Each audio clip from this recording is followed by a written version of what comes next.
Red Hood and the Outlaws, number 18, written by Scott Lobdell, art by Tyler Kirkham. This is a real quick one. Last issue ended with Jason putting on his red hood, and it was modified by the Joker to basically poison him, gas him. I don't know. But either way, he is still unconscious, and he is dreaming of being in this horrible nightmare-looking realm that also is apparently where he did his training as with the All Cast, and his teacher Dukra is apparently there. But before Dukra is able to do anything, a giant demonic-looking Joker comes in being like, "Boy, kid, you are really obsessed with being alive. No matter how many times I try to kill you, you just keep on coming back." And we see, of course, this is all a dream. Inside of Wayne Manor, Alfred is medically looking after Jason and telling Bruce, "Hey, this kid needs to go to a doctor, like a hospital, now." And Bruce is like, "Nope, this is a family matter. Well, his best chances of surviving it are here and now." And he's like, "All right, well, at least bring in, like, Leslie Tompkins." And he's like, "Nope, not going to do it." And Alfred's like, "Okay, yeah, sure, whatever." And Jason's narrating all this, saying, like, "Alfred's awesome. I really like Alfred. He's always had my best interests at heart. Alfred's cool." So he gives Jason a little kiss on the forehead, being like, "Oh, make sure you wake up, and home is not the same without you, Jason." And he tells Bruce, like, "This is not your fault, and I hope you understand that." And he says, "If it wasn't for you, Jason would have been dead somewhere in an alley years ago. You're the one who gave him that extra chance."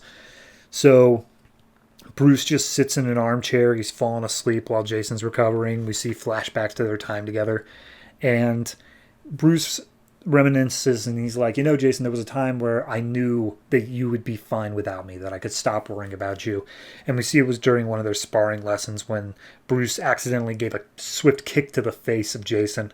And Jason's like, "Don't worry about it. I totally walked into it. All right, let's keep going." And Bruce is like, "Yeah, he's going to be fine."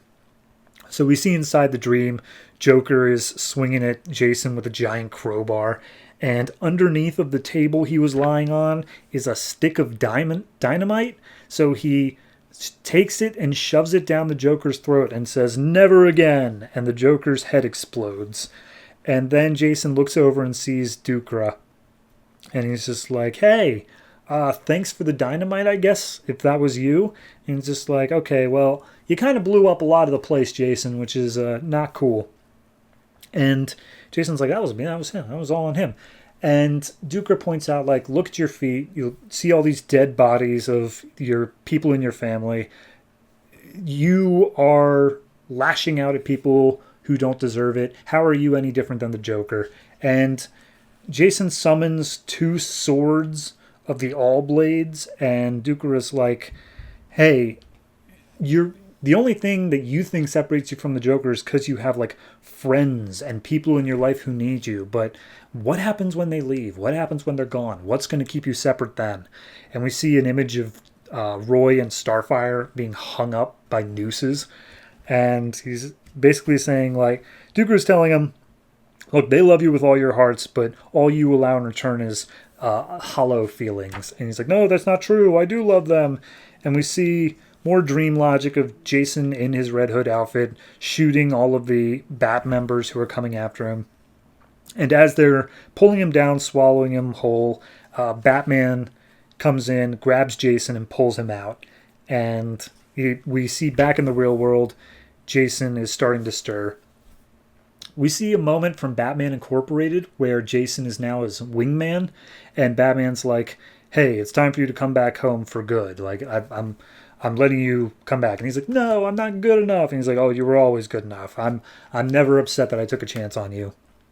So back in the real world, Jason is waking up. He's about to apologize to Bruce, but Bruce just gives him a big hug and tells him to be quiet. So, okay.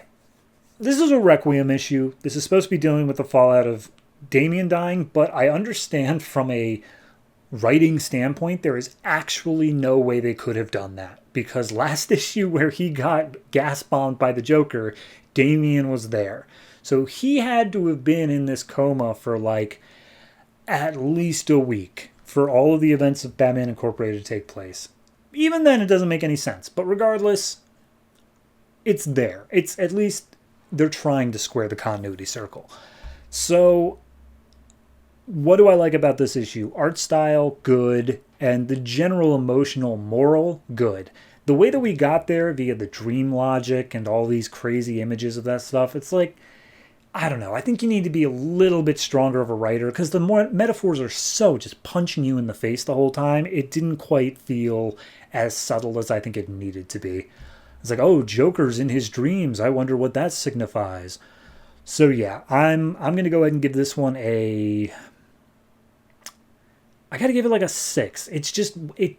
I like what it's going for, but the execution on it is so lacking that I can't give it anything higher than that. So a 6 for this.